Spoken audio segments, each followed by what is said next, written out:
Hi there, this is the Anderssen line in the Falkbeer counter Gambit, and it's taken from Adolf Anderssen's extraordinary game against Emil Schallopp in 1864 in Berlin.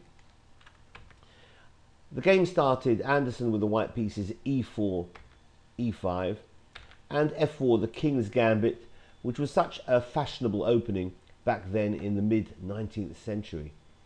Well, here black chose the Falkbeer counter Gambit with d5. And important to stress here that Schallopp himself with the black pieces was no slouch. He was a fine tournament player of his day, and he even has a line named after him in the King's Gambit accepted. Well, the most usual move here is he takes on d5.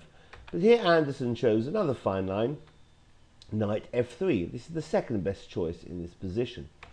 After d takes on e4, now knight takes e5, bishop d6 hits the knight, all logical, and bishop c4 is targeting the weak pawn on f7. So bishop takes on e5, logical, f takes e5, and now queen d4 is going to pick up material for black. The bishop on c4 is hanging, as is the pawn on e5. Now queen e2 defends the bishop, but now gives up the pawn on e5. So queen takes on e5. d4 gains time though on the queen. It offers up this pawn on d4, but in those days they would give up pawns so often just in order to enhance quick development and attacking play and spectacular combinations. Well, obviously you can't take en passant because the queen is hanging. So queen takes on d4.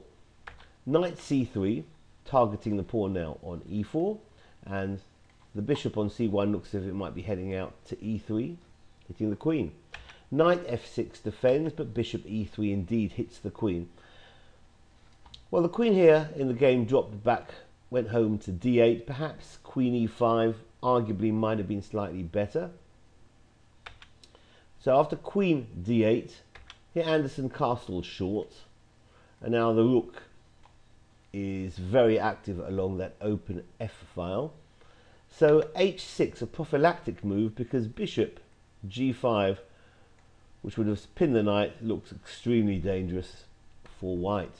So after that move h6, bishop c5, good move by Anderssen, stops black from castling, and black's position is already in disarray. Knight bd7, hitting the bishop on c5. But here white has a winning line in true Anderssen style, very reminiscent of Mikhail Tal and even Shirov. Queen takes on e4, check. That's giving up the queen, because after knight takes on e4, bishop takes f7 is check. So this has been the Anderssen line in the Falkbeer counter Gambit. Hope you found it useful. Bye.